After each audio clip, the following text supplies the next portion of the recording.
American ပြည်တော်စုကိုခုမှရွှေ့ပြောင်းလာသူတွေကိုအရင်ကတည်းကရောက်နေသူတွေတဲကပါအင်္ဂလိပ်စာအားနည်းသူတွေအတွက်ဒီလစာကောင်းတဲ့အလုပ်တွေဘာတွေရှိပါလဲဒီနေ့အဲ့ဒီအကြောင်းကိုပြောပြပေးသွားမှာဖြစ်ပါတယ်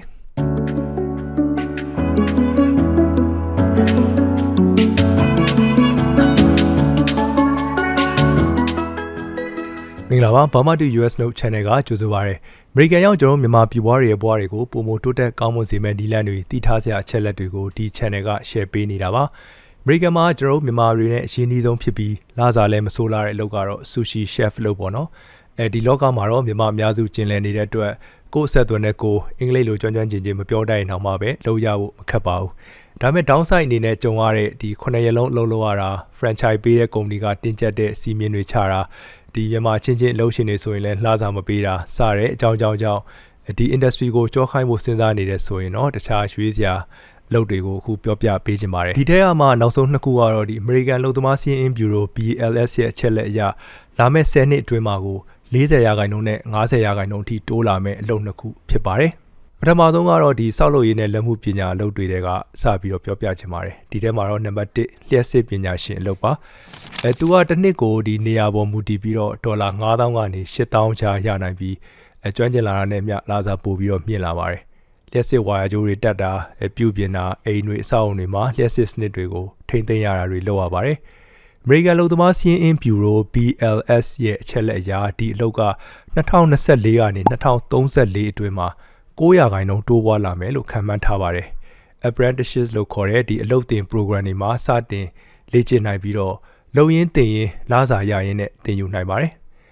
IBEW ဆိုတဲ့ဒီ International Brotherhood of Electrical Workers Union မှာအလုပ်သင် program တွေရှိပြီး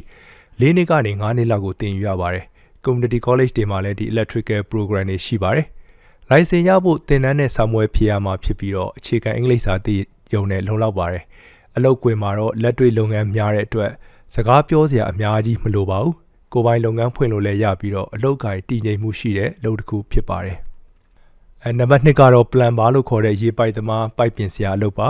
တစ်နှစ်ကို4000ခွဲကနေ9000ခွဲရနိုင်ပြီးတော့ကိုယ်ပိုင်လုပ်ငန်းဖွင့်ရင်တသိန်းကျော်လည်းဖြစ်သွားနိုင်ပါတယ်အိမ်တွေစောင့်နေမှာရေပိုက်တွေရေစင်းပိုက်တွေတက်ဆင်တာပြုပြင်တာရေယိုတာတွေပြင်ဆင်တာတွေကိုလုပ်ရပါတယ်UA ဆိုတဲ့ United Association Union မှာအလုပ်သင် program တွေရှိပြီး4နှစ်ကနေ5နှစ်လောက်သင်ယူရပါတယ်။လုပ်ရင်းသင်ရင်းနဲ့လစာရနိုင်ပါတယ်။ Trade School တွေနဲ့ Community College တွေမှာလည်း Plumbing program တွေရှိပါတယ်။ State License ရဖို့သင်တန်းတက်ပြီးတော့စာမေးပွဲဖြေရပါမယ်။နောက်တစ်ခုကတော့ HVAC Technician လို့ခေါ်တဲ့ဒီလေအေးပေးဆက်အပူပေးဆက်နည်းပညာရှင်ဖြစ်ပါတယ်။တစ်နှစ်ကိုသူက4800ကနေပြီးတော့9000ခွဲလောက်ကနေစပြီးတော့ရပါတယ်။အိမ်တွေစောင့်တွေမှာဒီလေးပေးဆက်တွေအပူပေးဆက်တွေဖိအားထိန်းဆက်တွေကိုတက်ဆင်တာပြုပြင်ထိန်းသိမ်းတာတွေကိုလုပ်ရပါတယ်။လုံသမားစီးရင် Bureau ဒီ BLS ရဲ့အချက်လက်အရဒီအလုပ်က2024ကနေ2034အတွင်းမှာ8%တိုးပွားမယ်လို့ခန့်မှန်းထားပါတယ်။ Trade School တွေနဲ့ Community College တွေမှာ HVAC program တွေရှိပြီးတော့တစ်နှစ်ကနေ2နှစ်အတွင်းသင်တန်းပြီးနိုင်ပါတယ်။ EPA certification ဆိုတာရဖို့လိုပါတယ်။ Lincoln Tech UTI စတဲ့ဒီ Trade School တွေမှာ hands-on training တွေရှိပါတယ်apprenticeship လို့ခေါ်တဲ့ဒီအလုပ်သင် program တွေမှာလည်းအလုပ်ရင်းသင်ရင်းနဲ့စလို့ရပါတယ်နေရာအများစုမှာ HVAC လိုတဲ့အတွက်အလုပ်ကိုင်တည်ငြိမ်မှုရှိပြီးတော့အင်္ဂလိပ်စာအခြေခံသိရင်တော့လုံလောက်ပါတယ်ဒီပညာကျွမ်းကျင်မှုကအဓိကဖြစ်တဲ့အတွက်စကားပြောစရာလည်းအများကြီးမလိုပါဘူးနောက်တစ်ခုကတော့ welder လို့ခေါ်တဲ့ဂဟေဆော်တဲ့အလုပ်ပါတစ်နှစ်ကိုလက4200လောက်ကနေပြီးတော့6000ခွဲလောက်ထိရပြီးတော့ဒီအထူးပြု welding တွေအတွက်ဆိုရင်8000ကျော်ထိရနိုင်ပါတယ်Trade School တွေမှာ welding program တွေရှိပြီးတော့6လကနေတစ်နှစ်အတွင်းသင်တန်းပြီးနိုင်ပါတယ်။ Community College တွေမှာလည်းဒီ welding certificate program တွေရှိပါတယ်။ AWS ဆိုတဲ့ဒီ American Welding Society certification ရထားရင်လစာပိုမြင့်ပါတယ်။ TIG welding, MIG welding, underwater welding စတဲ့အထူးပြု welding တွေသင်ယူရင်းနဲ့ပိုများလာနိုင်ပါတယ်။ hands-on training ကအဓိကဖြစ်တဲ့အတွက်နည်းပညာကျွမ်းကျင်မှုအားသာအရေးကြီးပြီးတော့အင်္ဂလိပ်စာအခြေခံလောက်သိထားရင်ရပါတယ်။နောက်ထပ်ကဏ္ဍတစ်ခုဖြစ်တဲ့တည်ယူပို့ဆောင်ရေးနဲ့ပစ္စည်းပို့ဆောင်မှုအလုပ်တွေကဆက်ပြောရမယ်ဆိုရင်တော့ဒီ truck driver ကုန်တင်ကားမောင်းဆရာအလုပ်ပါဒီလုပ်ကတော့ကျွန်တော်တို့မြန်မာတွေနဲ့မစိမ်းပါဘူး CDL လို့ခေါ်တဲ့ဒီ commercial driver license ရှိရင်တစ်နှစ်ကို4000ခွဲကနေ9000ခွဲကြာရနိုင်ပြီးတော့ long haul trucking မှာဆိုရင်8000ကျော်ရနိုင်ပါတယ် CDL စာမေးပွဲကိုမြန်မာဘာသာနဲ့ဖြေနိုင်တဲ့ပြည်နယ်တွေရှိပါတယ်3ဘက်ကနေ10ဘက်အတွင်းနဲ့ CDL ရနိုင်ပါတယ်တချို့ကုမ္ပဏီတွေကအခမဲ့တင်ပေးပြီးတော့တစ်နှစ်အလုပ်လုပ်ပေးရပါတယ် လမ်းမှာလည်းအများကြီးစကားပြောစရာမလိုပါဘူး GPS ကိုလိုက်ပြီးတော့မှောင်းရုံပါပဲဒါမဲ့သူကလမ်းပေါ်မှာတစ်ခါထွက်ရင်ဒီသတင်းပတ်နဲ့ချီကြလာနဲ့ချီကြတာမျိုးရှိတဲ့အတွက်မိသားစုရှိတဲ့သူတွေဆိုရင်တော့မိသားစုနဲ့တေချာတိုင်ပင်ပြီးမှအဆုံးဖြတ်ချက်ချဖို့အကြံပြုချင်ပါတယ်နောက်တစ်ခုကတော့ပစ္စည်းပို့ရတဲ့ delivery driver လုပ်ပါဒါလည်းကျွန်တော်တို့မြန်မာရင်းနဲ့တော့မစိမ့်ပါဘူး Amazon UPS FedEx တွေမှာဒီတစ်နှစ်ကို3000ခွဲရနေပြီးတော့9000ခွဲလောက်ကြာမှာပြီးတော့ overtime လုပ်ရင်လည်းပိုများနိုင်တာပေါ့နော်အခြေခံအင်္ဂလိပ်စာနဲ့လုပ်နိုင်ပြီးတော့ app တွေကလမ်းပြပေးပါတယ်နောက်ထပ်စက်ရုံလုပ်ငန်းနဲ့ထုတ်လုပ်မှုကဏ္ဍအပိုင်းမှာတော့ဒီ CNC machine operator လို့ခေါ်တဲ့ဒီ CNC စက်ကင်တဲ့နေရာတွေရှိပါတယ်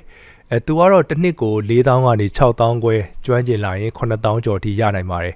ကွန်ပျူတာထိန်းချုပ်ထားတဲ့စက်တွေနဲ့ဒီသတ္တု plastic စတဲ့ပစ္စည်းတွေကိုအသေးစိတ်ပိုင်းစာတွေဖြတ်တောက်တာပုံသွင်းတာတွေလုပ်ရပါတယ် Community College နဲ့ Trade School တွေမှာ CNC Training Program တွေရှိပြီးတော့6လကနေတစ်နှစ်အတွင်းသင်တန်းပြီးနိုင်ပါတယ်NIMS လို့ခေါ်တဲ့ဒီ National Institute for Metalworking Skills Certification ရထားတယ်ဆိုရင်အလုပ်ရှာရတာပိုလွယ်ကူပါတယ်On the job training တွေကလည်းစတင်လို့ရပြီးတော့ဆက်လက်ပတ်ပုံဒီ blueprint ဖတ်ပုံတွေကိုသင်ယူရပါတယ်လှပရေးရနဲ့ကိုရေးကိုတာဝန်ဆောင်မှုကဏ္ဍမှာတော့ကျွန်တော်တို့ရင်းနဲ့မစိမ့်နဲ့ဒီ nail technician လက်သေးလှပြင်တဲ့အလုပ်ကလည်းဝင်ငွေကောင်းပါတယ်တစ်နှစ်ကို3000ကနေ9000တစ်ပါရင်တော့6000 8000လောက်အထိကိုရနိုင်ပါတယ်နောက်ကိုကျွမ်းကျင်လာရင်လည်းကိုပိုင်ဆိုင်ဖွင့်နိုင်ပြီးတော့ဒီအာရှအတိုင်းဝိုင်းမှာရန်ကိုလူကြိုက်များတဲ့အလုပ်ပါလက်သေးပုံတွင်းတာဆေးဆိုးတာ manicure pedicure လုပ်တာဒီ nail art ပကြီးဆွဲပေးတာတွေလုပ်ရပါတယ် cosmetology school တွေဒီ nail technician school တွေမှာသင်တန်းတက်နိုင်ပြီးတော့3လကနေ6လလောက်ကြာပါတယ်နောက်တစ်ခုက heavy equipment operator လို့ခေါ်တဲ့ဝင်ချီစက်တွေမောင်းတဲ့သူတစ်နှစ်ဆိုရင်သူက4000ခွဲကနေ9000ခွဲထိရပါတယ်ဒီဘူဒိုဇာတွေ excavator တွေ crane တွေ backhoe တွေစတဲ့စက်တွေကိုစောက်လုပ်ရေးလုပ်ငန်းခွင်တွေမှာတတ်ထူဖော်တဲ့လုပ်ငန်းတွေလမ်းခင်းတဲ့လုပ်ငန်းတွေမှာမောင်းနေပေးရပါတယ် Trade School တွေနဲ့ Community College တွေမှာဒီ Heavy Equipment Operator Training Program တွေရှိပြီးတော့3လကနေတစ်နှစ်အတွင်းကိုသင်တန်းပြီးနိုင်ပါတယ် NCCER ဆိုတဲ့ National Center for Construction Education and Research Certification ရနိုင်ပါတယ် Union Apprentices Program တွေမှာလည်းလုံရင်းတည်ရင်နဲ့စလို့ရပါတယ်သင်တန်းတွေမှာလက်တွေ့လေ့ကျင့်ရုံပါပဲဒီစက်မောင်းတဲ့အလုပ်ဖြစ်တဲ့အတွက်စကားပြောရတာလည်းအများကြီးမလိုပါဘူး safety rule တွေ hand signal တွေကိုပဲနားလည်ဖို့လိုပါတယ်နောက်တစ်ခုကတော့ solar panel installer လို့ခေါ်တဲ့နေရောင်ခြည်စွမ်းအင်သုံးပြားတွေကိုတက်ဆင်နေသူပါဒီလောက်ကတစ်နှစ်ကို4200ကနေပြီးတော့6000ခွဲလောက်ထိရပြီးအတွေ့အကြုံရလာရင်9000ကနေ8000လောက်ထိရနိုင်ပါတယ်ဒီလုပ်ငန်းကမြန်မြန်ဆန်ဆန်ဖွံ့ဖြိုးလာတဲ့လုပ်ငန်းဖြစ်ပြီးတော့ဥရုရာသီပြောင်းလဲမှုကြောင့်လည်းဒီ solar energy လိုအပ်ချက်တွေကတိုးပွားလာနေတာပါရေဂန်လုံသမားစီးရင်ဘျူရိုဒီ BLS ရဲ့အချက်လက်အရဒီအလုပ်က2024ကနေ2034ခုနှစ်အတွင်းမှာ42%တောင်တိုးပွားလာမယ်လို့ခန့်မှန်းထားပါတယ်အိမ်ခေါင်မိုးပေါ်ဒါမှမဟုတ်ဒီမြေကြီးပေါ်မှာ solar panel တွေကိုတက်ဆင်ရတဲ့ဒီကိုကာယကိုအသုံးပြုပြီးလုပ်ရတဲ့အလုပ်ဖြစ်ပါတယ်high school diploma ရှိရင်ရပြီးတော့ဒီ on job training ကနေလည်းလုပ်ရင်းသင်ရင်းနဲ့စနိုင်ပါတယ် Solar Energy International မှာ online course တွေရှိပြီး local community college တွေမှာလည်း solar installation program တွေရှိပါတယ်သင်တန်းကာလ3လကနေ6လလောက်ပါပဲအင်္ဂလိပ်စာအများကြီးမလို့ပဲလက်တွေ့လုပ်ငန်းများတဲ့အလုပ်ဖြစ်တာကြောင့်အခုမှအမေရိကန်ရောက်လာတဲ့သူတွေအတွက်အလွန်သင့်တော်ပါတယ်နောက်ဆုံးပြောပြမယ့်အလုပ်ကတော့ဒီ wind turbine service technician ဆိုတဲ့လေအားလျှပ်စစ်တာဘိုင်ပြုပြင်ထိန်းသိမ်းတဲ့သူပါဒါအမေရိကန်မှာအမြန်ဆုံးကြီးထွားနေတဲ့အလုပ်ဖြစ်ပြီးတော့တစ်နှစ်ကို6000ကျော်လောက်ကနေစပြီးတော့ရနိုင်ပါတယ်အမေရိကန်လုံသမားစီးရင်ဘျူရို BLS ရဲ့အချက်လက်အရဒီအလုပ်က2024ကနေ2034မှာ90%တောင်တိုးပွားမယ်လို့ခန့်မှန်းထားပါတယ်ဒါအမေရိကန်မှာရှိတဲ့ဒီအားလုံးသောအလုပ်ကိုင်တွေထဲမှာအမြန်ဆုံးကြီးထွားနေတဲ့အလုပ်ပါrenewable energy လိုအပ်ချက်များလာတဲ့အမျှဒီလေ wind turbine တွေအများကြီးတည်ဆောက်နေပါတယ်လုပ်ငန်းခွင်ကလေအားလျှပ်စစ်စက်ရုံတွေမှာဒီအမြင့်ပေါ်တက်ပြီးတော့တာဘိုင်းတွေကိုစစ်တာပြုပြင်တာထိန်းသိမ်းတာတွေလုပ်ရပါတယ်အမြင့်မကြောက်ဖို့နဲ့ခန္ဓာကိုယ်ကြန့်ခိုင်ဖို့တော့လိုအပ်ပါတယ်technical school တွေ community college တွေမှာဒီ wind turbine technology program တွေရှိပြီးတော့6လကနေ2နှစ်အတွင်းသင်တန်းပြီးနိုင်ပါတယ် on job training ကနေလည်းစတင်လို့ရပါတယ်safety training နဲ့ basic technical knowledge တွေလိုပြီးတော့အင်္ဂလိပ်စာအခြေခံသိုံနဲ့လုံလောက်ပါတယ် solar panel installer နဲ့အလားတူပါပဲဒီ renewable energy လုပ်ငန်းမှာအလုပ်လုပ်ရတာဖြစ်တဲ့အတွက်အနာဂတ်ခိုင်မာပြီးတော့အလုပ်ကိုင်တည်ငြိမ်မှုလည်းရှိပါတယ်ရာသီဥတုပြောင်းလဲမှုကြောင့်ဒီ wind energy ကဆက်ကြီးထွားလာနေမှာအသေးချာဖြစ်တဲ့အတွက်ဒီလုပ်က long term career အတွက်အရန်ပဲတင့်တော်ပါတယ် ကဲခုတော့ဘောကအလုပ်တွေအတွက်ဘယ်မှာတင်ယူနိုင်လဲဆိုတာကိုပြောပြပေးပါမယ်ပထမဆုံးဒီ website ကတော့ coursecarrier.com ဆိုတဲ့ website ပါသူကတော့ online ကနေခုနပြောတဲ့ HVAC technician တွေ electrician တွေဒီ plumber အလုပ်တွေစတဲ့ဘာသာရပ်တွေအပြင်ဒီ IT တို့ sales တို့ business analysis တို့စတာတွေကိုလည်းသင်ယူနိုင်ပါတယ်job placement အကူအညီလည်းသူကရှိပါတယ်ဒီတခြားအလားတူ website တွေမှာဆိုရင်တော့ The Blue Collar Virtual Trade School Home Depot Path to Pro နဲ့ဒီ online ပေါ်ကအတိအမှတ်ပြုသင်တန်းတွေရှာပေးတဲ့ accredited school online တွေလည်းရှိပါတယ်နောက်တစ်ခုကတော့ public library တွေပါကိုနဲ့အနည်းဆုံးစာကြည့်တိုက်ကနေဒီ LinkedIn Learning ကိုအခမဲ့ access လုပ်နိုင်ပြီးတော့ professional skill သင်တန်းထောင်ချီတက်ရောက်နိုင်ပါတယ် career resources တွေဒီ computer class တွေလည်းအခမဲ့ရှိပါတယ်ရွှေပြောင်းနေထိုင်သူတွေအတွက်တော့ဒီ refugee နဲ့ immigrant service တွေကလည်းရေးကြည့်ပါတယ် IRC ဆိုတဲ့ဒီ International Rescue Committee Catholic Charity Local ဒီ refugees resettlement agency တွေမှာဒီအင်္ဂလိပ်စာသင်တန်းတွေနဲ့ job training ပေါင်းစပ်ထားတဲ့ program တွေရှိပါတယ်အခမဲ့ဒါမှမဟုတ်ဈေးနှုန်းသက်သာပြီးတော့မြန်မာဘာသာစကားနဲ့လည်းအကူအညီရနိုင်တဲ့နေရာတွေရှိပါတယ် American Job Centers တွေမှာလည်းဒီအခမဲ့ career counseling job search အကူအညီ resume writing အကူအညီတွေရနိုင်ပါတယ် careeronestore.org ဒီ website မှာလည်းကိုယ့်ရဲ့ data က resources တွေကိုရှာကြည့်နိုင်ပါတယ်သင်တန်းရွေးချယ်ရမှာ queue ဆိုင်ရမယ့်အချက်တွေကတော့ဒီ accreditation ဆိုတဲ့အတိအမှတ်ပြုလက်မှတ်ရှိမရှိကိုစစ်ဆေးပါ